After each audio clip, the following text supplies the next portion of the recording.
Get close. Hey, Chris Greenman, ProFightNetwork. We're here at the Body Shop, and we're with Brett Rogers, Mike Reilly, manager, trainer. Tell us a little about the Body Shop. You've been coming out here now for a while. Yeah, man. I've been out here about 4 weeks now. Kind of just out and about. Fellas out here, man, they tough. They're tough, and I like that. You know what I mean? I'm not knocking my gym back home and the ambition, and I'm eager. But everybody's out here is on the same page. You know, they got that same drive. You know, kind of dealing with champs, ex-champs. You know, people that still have that hunger and desire to take it to that next level. So I mean, that's what I need for this particular fight, May 15th. I walked in here and it felt like an old boxing gym. It had that kind of feel in it. And who heads the gym, number one? We should probably give that guy in the funny hat over there a little credit. Yeah. Who's that? Antonio McKee. When you walk in here, this is like that scene when Rocky, when he walks back into Apollo Creed's gym. Everybody's got that eye of the tiger. Everybody's got that hunger. And Antonio McKee, each and every day, man, he turns this place into a swimming pool with the sweat and blood of the champions that he is forging. And this is one of the reasons why we came here, is because he does have that drive and he does have that push. And everybody comes together. Everybody is pushing up to the top, and that's why you have so many great fighters. And we got great training at home at Ambition Training Academy, but we wanted to get some place where there was no distractions, where we could just dial in and be surrounded by people who are willing to sweat and bleed for it. Yeah. So Mike, you take a different approach than a lot of other trainers do. Some people believe in just having the same camp, but I think it's becoming something that we're seeing more often, is people changing camps. Rampage is doing that. I mean, there's a lot of different people that are changing camps often. I think you might be onto something as far as getting new blood, getting new people, getting your hands on new people, and it's different personalities, man. That's what it is for me. Back home, you kind of in the safe zone, like you were saying, and moving around from camp to camp, you kind of have different personalities, and sometimes you can get yourself to the point where you just don't care. You just kind of can go almost closer to 100%. You see what I'm saying? So that's what. And you get complacent. I think when you have the same training partners every day, you get complacent, and you know what they're going to do. They know what you're going to do, exactly. And it's almost like a dance. It's like, okay, it turns out being a dance, and so it makes sense. And I think we've seen a lot in the UFC. A lot of the fighters that have stayed with the same camps. I don't want to mention names out there, but people that stay the exact same camp all their years, they're starting to get dropped every fight.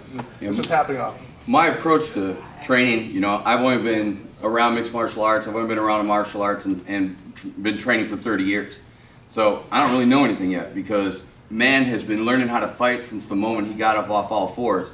And the sport's been evolving for 10,000 years. So there's so much to learn. And I also feel as a coach, if I tell him something, I've been telling this for 6 years, eventually he kind of wonders, well, what do other people say? Now when he starts hearing it, the same thing from other people, right. It starts reinforcing it and starts getting stronger and stronger. And I show something some way, somebody else shows it another way, somebody else shows it another way. And the truth is I don't want Brett to fight like me. I don't want him to fight like anybody else. I want him to fight like him.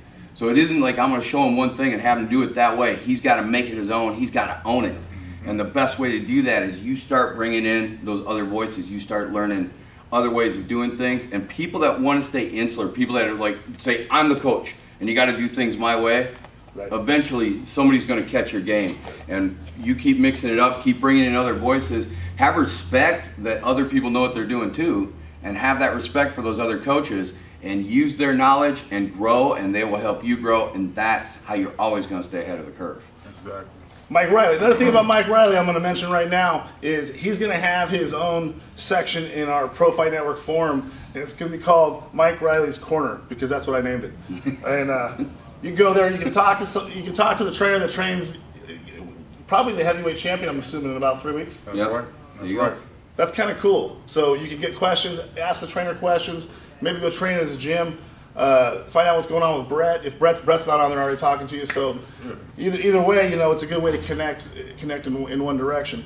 Okay, let's talk about Overeem for a second, because we got to talk about that big tall guy. The biggest news for me this week, I mean, it was a big concern for us, but we were notified by the athletic commission that unlike last time we fought Alistair Overeem.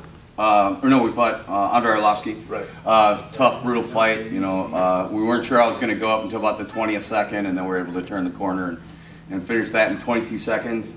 But they had very lax testing. I mean, it was like the commission didn't seem to be all that involved in working with the fighters, but you know, we've been notified by that commission that testing is going to be very stringent.